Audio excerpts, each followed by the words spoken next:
Hi hello welcome back to my channel. So ഇന്ന് ഞാൻ 5 മണിയായപ്പോഴേക്കും എഴുന്നേറ്റ്. ഞാൻ അലാറം വെച്ചിട്ടുണ്ടായിരുന്നു എഴുന്നേൽക്കാൻ വേണ്ടിയിട്ട്. കാരണം ഇനി നേരത്തെ വെളുപ്പിന് എഴുന്നേൽക്കാതിരുന്നാൽ ശരിയാവത്തില്ല, മടി പിടിച്ചങ്ങനെ പോകും. അത് കാരണം ഞാൻ അലാറം വെച്ചു എഴുന്നേൽക്കാൻ വേണ്ടിയിട്ട്. പിന്നെ എഴുന്നേറ്റ് കഴിഞ്ഞപ്പോഴേക്കും ഭയങ്കര മഴയായിരുന്നു. ഇവിടെ നല്ല തണുപ്പും ഉണ്ടായിരുന്നു. കൊച്ചിയിലൊക്കെ ഇപ്പോൾ നല്ല മഴയാണ്. കൊച്ചിയിൽ മാത്രമല്ല, കേരളത്തിൽ എല്ലായിടത്തും മഴയുണ്ടെന്ന് വിചാരിക്കുന്നു. ഞാൻ ഫസ്റ്റ് തന്നെ എടുത്തത് ഇന്ത്യൻ എക്കണോമിക് ഡെവലപ്മെൻറ്റ് എന്ന് പറഞ്ഞ ബുക്കാണ്. ക്ലാസ് 11ലെ NCERT. അപ്പോൾ അത് പഠിച്ച് ഇന്ന് ഈ NCERT എനിക്ക് തീർക്കണം. അപ്പോൾ ഇനി ഇത് വായിച്ചുകൊണ്ടിരിക്കുമ്പോൾ എനിക്ക് അത്രയ്ക്ക് വലിയ ബുദ്ധിമുട്ടൊന്നും തോന്നിയിട്ടില്ല. കാരണം എൻ്റെ +1 ഞാൻ കൊമേഴ്സ് കമ്പ്യൂട്ടറായിരുന്നു. അപ്പോൾ ആ എടുത്ത ഇതിൽ എനിക്ക് എക്കണോമിക്സ് എന്ന് പറഞ്ഞൊരു സബ്ജക്റ്റ് ഉണ്ടായിരുന്നു. അതിൽ എന്നെ ഇതൊക്കെ പഠിപ്പിച്ച സാറ്. അപ്പോൾ ഇത് പഠിപ്പിച്ചുകൊണ്ടിരുന്നപ്പോൾ എനിക്ക് സാറ് പണ്ട് പഠിപ്പിച്ച കാര്യങ്ങളൊക്കെ ഓർമ്മ വന്ന്. സോ അത് കാരണം പെട്ടെന്ന് പഠിക്കാൻ പറ്റി. പ്രത്യേകിച്ച് എനിക്കങ്ങനെ ഒരു ടോപ്പിക്ക് മനസ്സിലാവാതിരിക്കാനൊന്നും ഈ ഒരു ടെക്സ്റ്റിൽ വന്നിട്ടുണ്ടായിരുന്നില്ല. കാരണം ഞാൻ അത് നേരത്തെ പഠിച്ചത് കാരണം. അപ്പോൾ പിന്നെ ഇതൊന്നും എനിക്ക് തീർക്കണം. ഈ 11ലെ ഈ NCERT തീർത്തിട്ട് വേണം. ഇനി എക്കണോമിക്സിൻ്റെ ഒരു NCERTയും കൂടിയുണ്ട്. അത് ഭയങ്കര ഇമ്പോർട്ടൻ്റ് ആണ്. അപ്പോൾ അതും കൂടി പഠിക്കാനുണ്ട്. പിന്നെ ആർട്ട് ആൻഡ് കൾച്ചർ ഉണ്ട് പഠിക്കാൻ വേണ്ടിയിട്ട്. സോ ഇത്രയും പഠിക്കണം. ഞാൻ പഠിച്ചുകൊണ്ടിരുന്ന സമയത്താണ് അനിയത്തി എഴുന്നേറ്റ് വന്നത്. ഇതിൻ്റെ ഇടയ്ക്ക് ഞാൻ ആരോട് സംസാരിക്കണേ നോക്കണമായിരിക്കും കാണാം. അത് അവളോടാണ്. അവളും ഞാൻ എഴുന്നേറ്റ് ഇരുന്നപ്പോൾ അവളും പഠിക്കാൻ വന്നിരുന്ന്.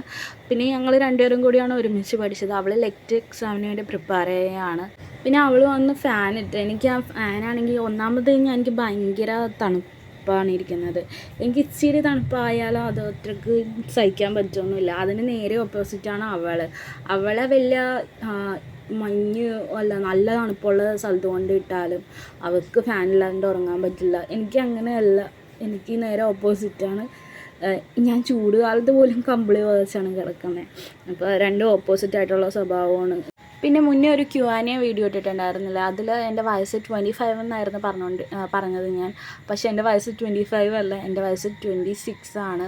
അതാണ് ഞാൻ 25 ആണെന്നാണ് വിചാരിച്ചുകൊണ്ടിരുന്നത്. പക്ഷേ അത് തെറ്റായിരുന്നു. കഴിഞ്ഞ ദിവസം ഒരു കുട്ടിയായിട്ട് സംസാരിച്ചുകൊണ്ടിരുന്നപ്പോഴാണ് 98 ഇയർ കണ്ടപ്പോഴാണ് ഞാൻ ഇയർ വൈസ് എടുത്ത് കൂട്ടി നോക്കുന്നത്. അപ്പോൾ എൻ്റെ ഏജ് 26 ആണ്. സോ അത് ഞാൻ വീഡിയോയുടെ അടിയിൽ ഞാനിങ്ങനെ കമൻറ്റ് പിൻ ചെയ്ത് വെച്ചിട്ടുണ്ടായിരുന്നു. സോ ആ ഒരു മിസ്റ്റേക്ക് ഉണ്ട്. ഞാൻ ഇത്രയും ദിവസം ഞാൻ വിചാരിച്ചുകൊണ്ടിരുന്നത് 25 ആണെന്നാണ് വിചാരിച്ചുകൊണ്ടിരുന്നത്. പിന്നെ രാവിലെ ചായക്കുള്ള കപ്പയും പിന്നെ കട്ടൻ ചായയായിരുന്നു ഉണ്ടായിരുന്നത്. പിന്നെ അത് കഴിഞ്ഞ് ഞാൻ കുറച്ച് നേരം ബ്രേക്കൊക്കെ എടുത്ത് കഴിഞ്ഞിട്ടാണ് ഞാൻ വീണ്ടും പഠിക്കാനിരുന്നത്. എക്കണോമിക്സ് തന്നെയാണ് പഠിക്കുന്നത്. എക്കണോമിക്സ് കംപ്ലീറ്റ് ചെയ്യണം എത്രയും പെട്ടെന്ന്. നിങ്ങളെങ്ങനെയാണ് NCERT ഒക്കെ വായിക്കുന്നത്? ഞാൻ ഫസ്റ്റ് ചെയ്യുന്നത് എന്താണെന്ന് വെച്ചിട്ടുണ്ടെങ്കിൽ NCERT ബുക്സിൻ്റെ ക്വസ്റ്റ്യൻസ്, ആ ചാപ്റ്ററിലെ ക്വസ്റ്റ്യൻസ് ആദ്യം പോയി നോക്കും. എന്നിട്ട് അതിൻ്റെ കീവേഡ്സ് എല്ലാം അണ്ടർലൈൻ ചെയ്തിട്ടായിരിക്കും ഞാൻ പിന്നെ ആ ചാപ്റ്റർ പഠിക്കാൻ തുടങ്ങുന്നത്. നിങ്ങളെങ്ങനെയാണ് പഠിക്കണതെന്നൊന്ന് കമൻറ്റ് ചെയ്യണം കേട്ടോ.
പിന്നെ ഉച്ചയ്ക്ക് ചോറിന് ബീഫ് കറി ഉണ്ടായിരുന്നു. പിന്നെ ഒരു പരിപ്പും കുമ്പളങ്ങയും വെച്ചതുണ്ടായിരുന്നു. പിന്നെ അച്ചാറുണ്ടായിരുന്നു, മാങ്ങാച്ചാറ് എൻ്റെ കൂടെ. അത് കഴിഞ്ഞ് ഞാനൊരു 3 മണി വരെ റെസ്റ്റ് എടുത്തു. അത് കഴിഞ്ഞിട്ട് ഞാൻ പുറത്തേക്ക് ഇറങ്ങി നോക്കിയപ്പോൾ അതേ ഒടുക്കത്തെ കാറ്റ് നല്ല കാറ്റ് വീശുന്നുണ്ടായിരുന്നു. മഴ വരാൻ പോകുന്ന ലക്ഷണമാണ്. അത് കഴിഞ്ഞ് ഞാൻ പോയി ഇതാണ് കുളിച്ച് വന്നിട്ടുള്ള കോലം. പിന്നെ വൈകുന്നേരം ചായക്കുണ്ടായിരുന്നത് രാവിലെ വെച്ച കപ്പ ഇരിപ്പുണ്ടായിരുന്നു. പിന്നെ കട്ടൻ ചായ ഇരിപ്പുണ്ടായിരുന്നു, പിന്നെ അത് രണ്ടും കൂട്ടി ഞാൻ കഴിച്ചു. പിന്നെ ഞാനിന്ന് ഈ ടെക്സ്റ്റ് കംപ്ലീറ്റ് ചെയ്യുമായിരുന്നു എക്കണോമിയുടെ. അപ്പോൾ നോട്ട് മേക്ക് ചെയ്യാമെന്ന് വിചാരിച്ചു. ഞാനൊരു A4 ഷീറ്റിലാണ് നോട്ട് മേക്ക് ചെയ്യുന്നത്. NCERTയുടെ നോട്ട്സ് ഇങ്ങനെയായിട്ട് മേക്ക് ചെയ്യുന്നത്. സ്റ്റാൻഡേർഡ് ബുക്സിൻ്റെ ഡിഫറെൻ്റ് ആയിരിക്കും. സ്റ്റാൻഡേർഡ് ബുക്സിന് ഞാൻ ഒരു നോട്ട് ബുക്കിലായിരിക്കും ചെയ്യുന്നത്. ഇപ്പോൾ ഇതെന്തിനാ A4 ഷീറ്റിൽ ചെയ്യുന്നതെന്ന് വെച്ചിട്ടുണ്ടെങ്കിൽ സ്റ്റാൻഡേർഡ് ബുക്സ് സ്റ്റാൻഡേർഡ് ബുക്സ് വായിച്ചിട്ട് നോട്ട് മേക്ക് ചെയ്യാൻ നേരത്ത് എനിക്ക് NCERTയുടെ പോയിൻറ്റ്സ് ഇൻ കേസ് ആഡ് ചെയ്യണമെങ്കിൽ ഈ ഒരു ഇത് മതിയാവുമല്ലോ, ഈ ഒരു പ്രിപ്പയർ ചെയ്യുന്ന ഈ ഷോർട്ട് നോട്ട് മതിയാവുമല്ലോ എന്ന് കരുതിയിട്ടാണ് അതിൻ്റെ കൂടെ വെക്കാൻ വേണ്ടി കൂടിയാണ് ഞാനിങ്ങനെ A4 ഷീറ്റിൽ പ്രിപ്പയർ ചെയ്യുന്നത്. നിങ്ങൾക്ക് വേണമെങ്കിൽ നിങ്ങൾ നോട്ടിൽ പ്രിപ്പയർ ചെയ്തോ, A4 ഷീറ്റിൽ പ്രിപ്പയർ ചെയ്യണവർ A4 ഷീറ്റിലും പ്രിപ്പയർ ചെയ്തോ. അപ്പം ഞാനിങ്ങനെ കേട്ടോ NCERTയുടെ നോട്ട് മേക്ക് ചെയ്യുന്നത്. ഇതൊരു ഡയഗ്രാം വരച്ചിട്ട്. അപ്പോൾ ഞാനിവിടെ ഫസ്റ്റ് 2 ചാപ്റ്ററിൻ്റെ മാത്രമേ നോട്ട് മേക്ക് ചെയ്യുന്നുള്ളൂ, കാരണം എനിക്ക് ആർട്ട് ആൻഡ് കൾച്ചറും കൂടി ഒന്ന് പഠിക്കാനുണ്ട്.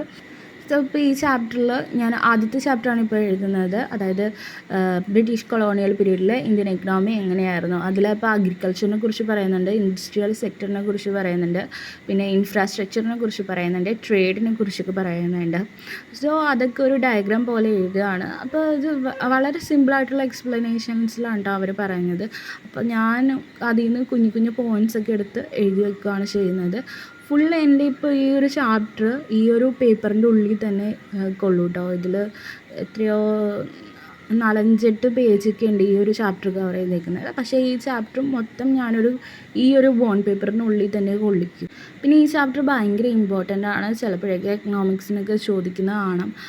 ബ്രിട്ടീഷ് ആ ഒരു ടൈം പീരീഡ് തരും. ആ ടൈം പീരീഡിൽ ഇന്ത്യൻ എക്കണോമി എങ്ങനെയായിരുന്നു, അഗ്രികൾച്ചർ എങ്ങനെയായിരുന്നു, ഇങ്ങനെ സെക്ടേഴ്സ് എടുത്ത് ചോദിക്കും. അഗ്രികൾച്ചർ എങ്ങനെയായിരുന്നു, പിന്നെ ഹാൻഡിക്രാഫ്റ്റ് ഇൻഡസ്ട്രി ഇതെങ്ങനെയായിരുന്നു, ഹാൻഡിക്രാഫ്റ്റ് ഇൻഡസ്ട്രീസ്, പിന്നെ ഇൻഡസ്ട്രിയൽ സെക്ടർ എങ്ങനെയായിരുന്നു, അങ്ങനെയൊക്കെ കുറിച്ച് UPSC എടുത്ത് ചോദിച്ചിട്ടുണ്ട്.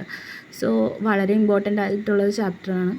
സോ ഇപ്പം ഞാൻ ഇങ്ങനെയായിട്ട് നോട്ട് മേക്ക് ചെയ്യുന്നത്. ഇത് വേണമെങ്കിൽ എനിക്ക് ഫൈനൽ റിവിഷനും വേണ്ടിയിട്ട് എനിക്ക് യൂസ് ചെയ്യാം. പക്ഷേ കുറച്ചും കൂടി പോയിൻറ്റ്സ് UPSC ലെവലിൽ നോക്കുമ്പോൾ ഇത് ജസ്റ്റ് ബേസ് മാത്രമേ ഉള്ളൂ. അപ്പോൾ ഈ ബേസിൽ നിന്ന് ഇനിയും ബിൽഡ് ചെയ്യാനുണ്ട്. സോ സ്റ്റാൻഡേർഡ് ബുക്സ് വായിച്ച് കഴിഞ്ഞിട്ട് ഇതിന് വേണ്ടിയിട്ടൊരു ഫൈനൽ നോട്ട് വീണ്ടും ഉണ്ടാവും കേട്ടോ. അത് ഞാൻ എൻ്റെ നോട്ട് ബുക്കിലായിരിക്കും. എൻ്റെ സ്റ്റാൻഡേർഡ് ബുക്ക് വായിച്ച് കഴിഞ്ഞാൽ മെയിൻ നോട്ട് എല്ലാം നോട്ട് ബുക്കിലാണ് ഞാൻ പ്രിപ്പയർ ചെയ്യുന്നത്. ഇത് എനിക്ക് അതിൻ്റെ കൂടെ ആഡ് ചെയ്യാൻ വേണ്ടി മാത്രമുള്ളതാണ്.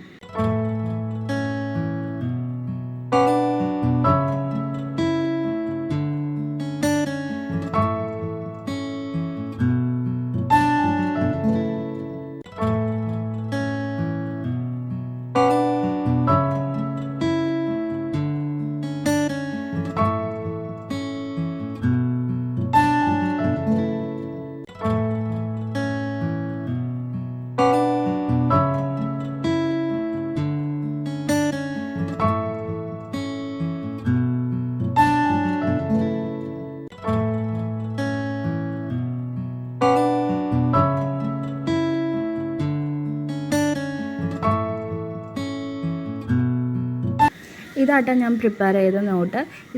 ഇതാണ് സെക്കൻഡ് ചാപ്റ്റർ, അതായത് മറ്റേ ലാൻഡ് റിഫോംസും ലാൻഡ് സീലിംഗ് ഒക്കെ വന്ന ഒരു ചാപ്റ്റർ ഉണ്ടായിരുന്നു, ഇന്ത്യൻ എക്കണോമി 1950 മുതലുള്ളത്. പിന്നെ ഇതിൽ ആ എഴുതിയേക്കുന്നത് അതിൻ്റെ കൺക്ലൂഷനാണ് കേട്ടോ. കാരണം ഇതിനെക്കുറിച്ചിട്ട് UPSC ക്വസ്റ്റ്യൻ ചോദിച്ചായിരുന്നു, അത് ഞാൻ കണ്ടിട്ടുണ്ടായിരുന്നു. അപ്പോൾ അതിന് ഒരു കൺക്ലൂഷൻ ഞാൻ എഴുതി വെച്ചിട്ടുണ്ടായിരുന്നു. പിന്നെ ഇത് ആദ്യത്തെ ചാപ്റ്ററിനെ കുറിച്ച് Indian economy during the colonial period, British കാലത്തായിട്ടുള്ള ഇന്ത്യൻ എക്കണോമിനെ കുറിച്ചിട്ടുള്ള നോട്ട്സ്. അങ്ങനെ 2 ചാപ്റ്ററാണ് ആ ഒരു ബോണ്ട് പേപ്പറിൽ കൊള്ളിച്ചേക്കുന്നത്.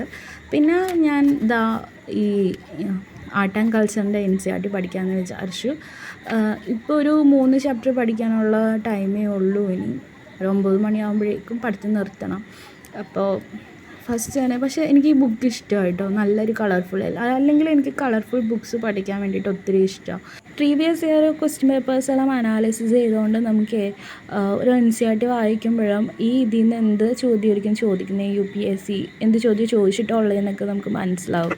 സോ ഞാൻ ആ ഒരു ഇത് വെച്ചിട്ടാണ് ഞാൻ പഠിക്കുന്നത്, ഇമ്പോർട്ടൻ്റ് ആയിട്ടുള്ള, അതായത് UPSCക്ക് വേണ്ട ടോപ്പിക്ക് എടുത്ത് പഠിക്കും. എക്സാമ്പിൾ ഈ ഇത്രയും ഇത് കൊടുത്തേക്കുന്നില്ല, ഇത്രയും പാരഗ്രാഫ് ഇതിൽ കൊടുത്തിട്ടുണ്ട്. ഇതിൽ എന്തെന്ന് കേവ് പെയിൻറ്റിങ്സിനെ കുറിച്ചിട്ടാണ്. അപ്പോൾ അതിൽ ഭിംബേക്ക മധ്യപ്രദേശിലെ കേവ് പെയിൻറ്റിങ് ആണ് അന്ന് മാത്രമേ ഉള്ളൂ ഇമ്പോർട്ടൻ്റ് ആയിട്ടുള്ളത്. അത്ര അധികം വേറെ ഇമ്പോർട്ടൻസ് ഒന്നുമില്ല. പിന്നെ അവിടുത്തെ പെയിൻറ്റിങ്ങിനെ കുറിച്ചുള്ള കുറേ കാര്യങ്ങളാണ് പറഞ്ഞുകൊണ്ടിരിക്കുന്നത്. അത്രയധികമൊന്നും നമുക്ക് ആവശ്യമൊന്നുമില്ല. അത്ര ഡീപ്പായിട്ടൊന്നും UPSC ചോദിക്കത്തില്ല. ജസ്റ്റ് ഒരു ജനറൽ അവയർനെസ് നമുക്ക് വേണം, അത്രേ ചോദിക്കത്തുള്ളൂ.